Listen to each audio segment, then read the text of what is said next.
This story was rented from the public library. Can you say library? Good job! Hi friends, my name is Miranda. Are you ready to do circle time today? To start circle, we do our circle song. Are you ready?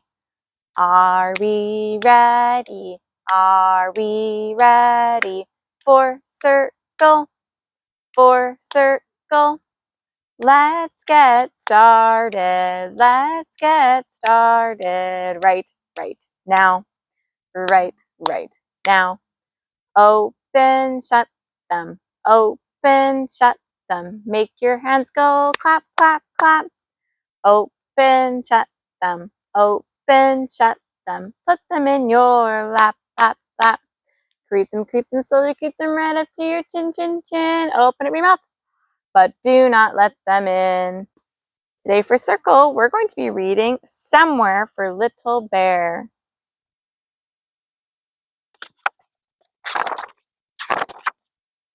Little Bear lived happily in the heart of the forest. He loved sitting on his favorite rock under the beech tree and wandering through the woods gathering berries. And when the sun set and the sky grew dark, Little Bear loved curling up on the soft bed of leaves in his cozy cave. Life was good. But one day something changed. An orange glow shone through the night sky long after the sun had set. At first it was faint, but with every passing hour it grew bigger and brighter. The next morning, Little Bear woke to the sound of the birds calling to him, Little Bear, your home isn't safe. You need to leave now." His beloved forest was on fire. Little Bear ran. He ran until he could run no more.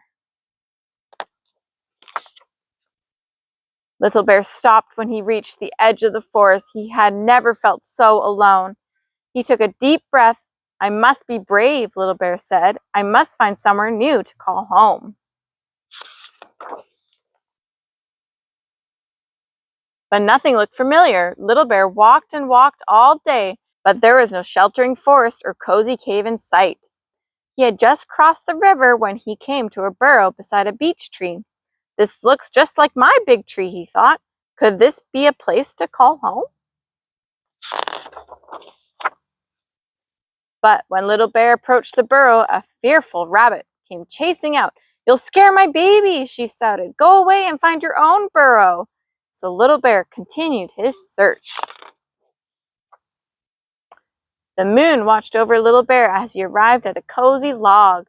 "The leaves look just like my old bed," he thought. As he began to arrange the shrubbery, a grumpy family of foxes appeared.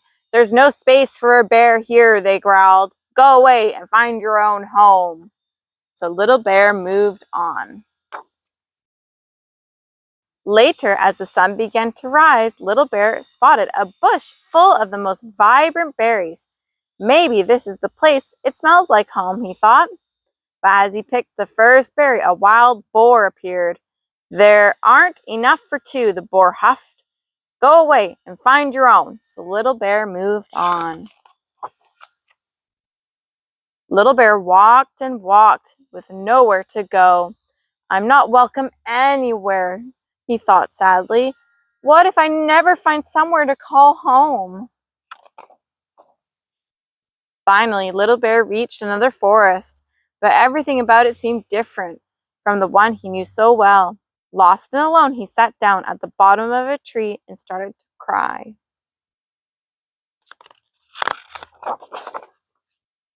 Suddenly, a squirrel appeared. "Hello, Little Bear. Are you lost? Can we help you?" a bird sang. "Do you need somewhere to stay?" squeaked a tiny gray mouse. Are you sure?" Little Bear asked. "Do you really have space for me?" "Everyone is welcome here," cried a deer. They ate and played and talked until the night fell again. The berries tasted different, the birds sang an unfamiliar tune, and there was no cave in sight. But as Little Bear curled up on a patch of soft green moss, he felt a familiar warm feeling in his heart. "This is a place for me," thought Little Bear. This is somewhere to call home.